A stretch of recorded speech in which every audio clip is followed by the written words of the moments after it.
Hi, I'm John Fisher, and I am reading to you the catch today, which is called Jesus versus Religion from our series on characteristics of the Jesus movement today.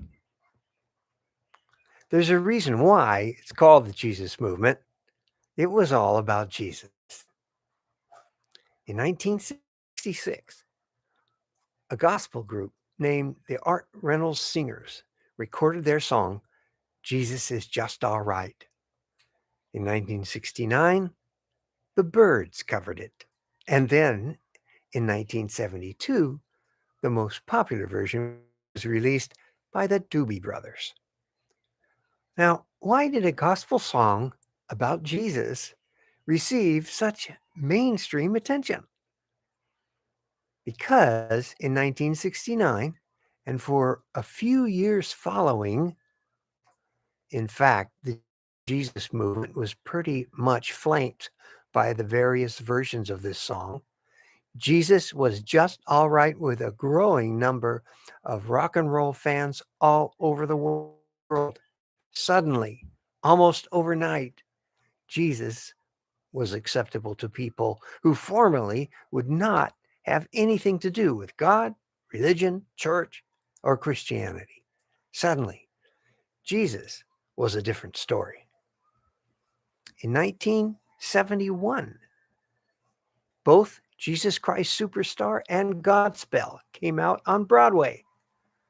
Christian music got its start during this time, but it was an afterthought because Jesus was already showing up everywhere in pop culture.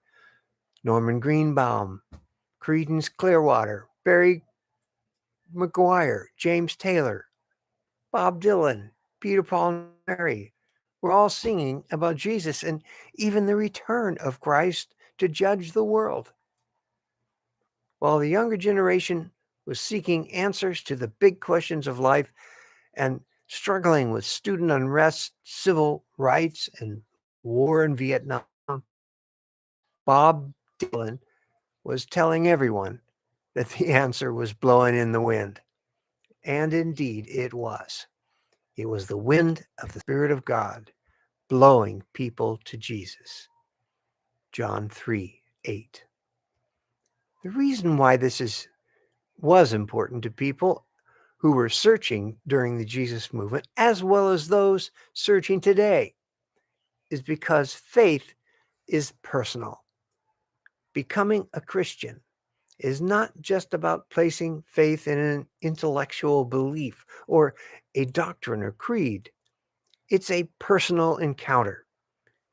Jesus can be known in one's heart through the Holy Spirit. Our spirit bears witness with his spirit that these things are true. Jesus was radical and rebellious. He upset the traditional thinking about God and religion. The traditional religious establishment was so against Jesus that they were ultimately responsible for his death. It's the same today. Do you want to follow a TED Talk or a person? Do you want to follow a form of godliness or the power of Christ? Do you want to look like a Christian or be a Christian? The answers depend on what you do with Jesus. God created us for himself. He wants a relationship with us. That's why he made us in his image so we could walk, talk together. And how better to reveal himself to us but through human representation of himself? And what better expression of himself than through his only begotten Son?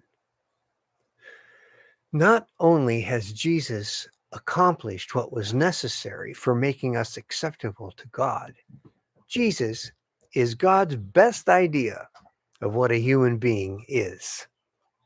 Read the Gospels, get to know Jesus, fall in love with him, watch what he does, feel his compassion, sense his tears, imagine his anger at prevent the children from coming to him, and wonder about his words, drink in his mercy and forgiveness. It all begins and ends with Jesus. Have you seen Jesus, my Lord? He's here in plain view. Take a look. Open your eyes. He'll show it to you. From the song, Have You Seen Jesus, My Lord, by John Fisher, 1970. Well, this is John Fisher coming to you from the catch of the day and grace turned outward.